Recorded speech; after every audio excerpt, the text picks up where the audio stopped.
Hey there, this is Niels Beardfoot, and today we are making these church window pauldrons.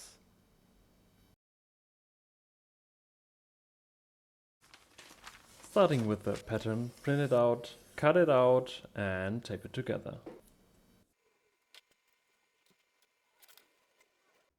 For this project, an 18mm or 20mm round hole punch is really important. This way you can easily cut out some inner pieces and make them perfectly round on first try. Now we can transfer the pattern on the leather and cut out this one too.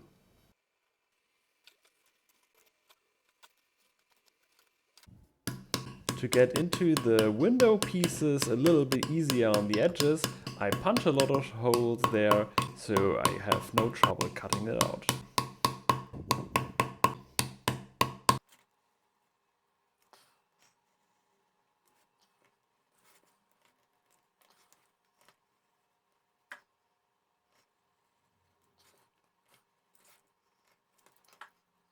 We got the top cut out completely, but on the base it's a little bit different. Here we only want to cut it roughly out.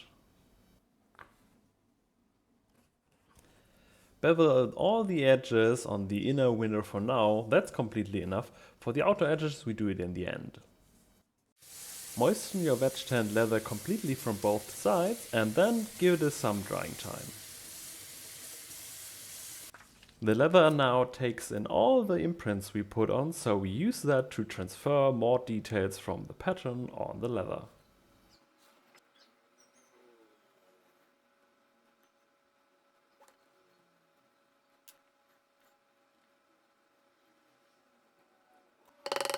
Again, we can use our big round hole punch as a substitute for our swivel knife on the round ornaments.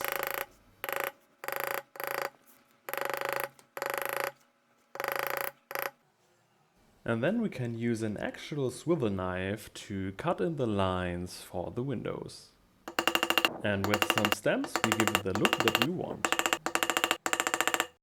Also be sure to punch in all the round holes that are needed.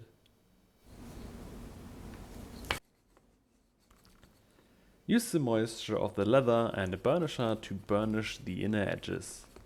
We also want to make some scales, and I have a lot of these leather squares lying around. So I take my 4.5 centimeters and punch out and punch some scales.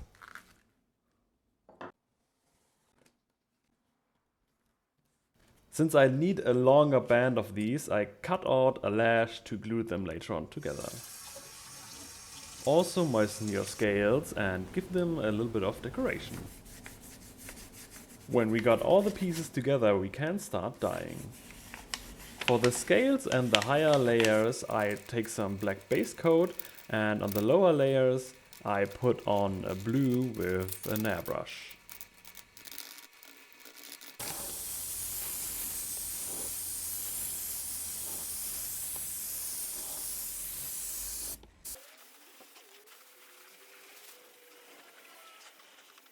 With a little bit of black, I add some shadows along the edges.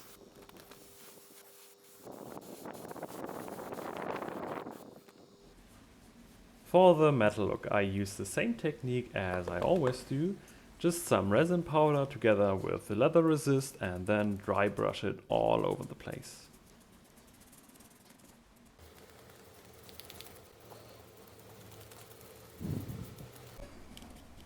A little bit of antique gel just to give it this more aged look. Put it everywhere and then take a paper towel and wipe it away. A coat of resist on the top just to finish it up.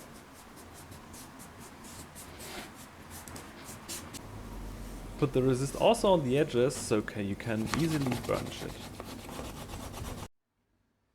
Now we get some rivet to put them loosely in place to hold both pieces together, just to mark all the edges where we need to put on some glue and rough up the leather. When roughing up the leather, you increase the surface and make it more susceptible to glue, which we put on now. I mostly use contact cement, so you put it on both sides, set it aside for about 50 minutes, and then can put it together and it will stick right away. Use the rivet holes as guidelines and then put the rivets in and hammer everything down. Now we can punch our sewing holes and sew it all along the edges. I recently got myself an old sewing machine, so I use it to do this job for me.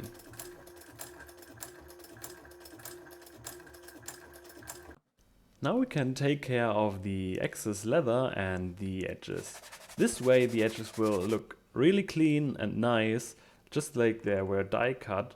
And this is also the reason why you cut out the base only roughly in the beginning. To make our lives a little bit easier while sewing, moisten it from the inside and then bend it into shape. And to maintain the shape that we like, we sew it.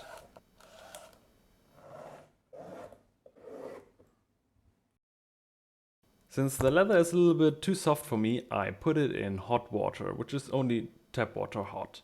And after 10 minutes in the water and about 2 hours of drying times, I gently hammered down the stitching line.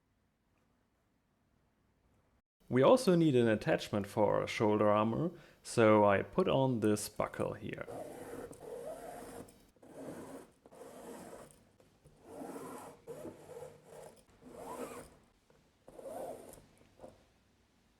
Now for our scale part, I've put together these pieces, glued and sewed them.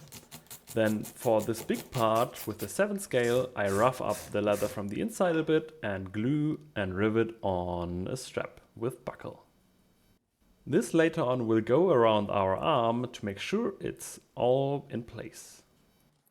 When putting both pieces together, you definitely already want to give it a bend shape. Now we need a few holes for rivets and for the straps that will attach everything together. Putting in some rivets and set them.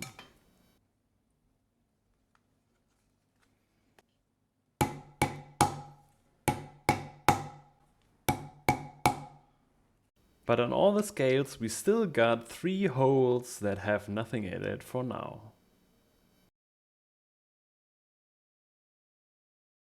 These are the strap holes and we punch them in all the other scale pieces now. So to conclude, we got this 5 scale piece, this 6 scale piece with the cut off edges, this 7 scale piece with the buckle and the strap, this 6 scale piece with normal corners, and at last we got the 4 scale piece with the cut off part here. To put everything together we need strong and flexible straps. I like to use backpack straps for this. I open up a hole inside and put through a rivet.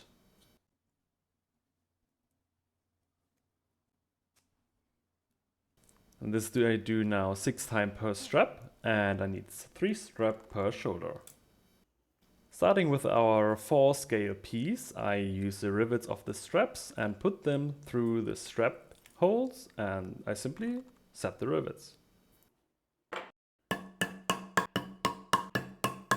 And the next layer is the 6 scale piece. And then the 7 scale piece, and so on until all the layers are put together. Now you should end up with something like this.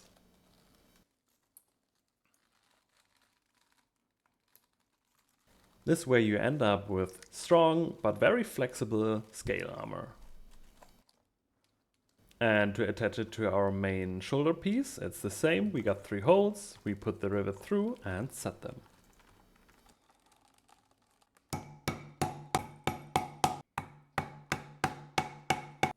And this is it. We got here our strong, flexible, really well movable church window scale armor. I hope you enjoyed this video. It's a little bit different technique, different style than most other projects.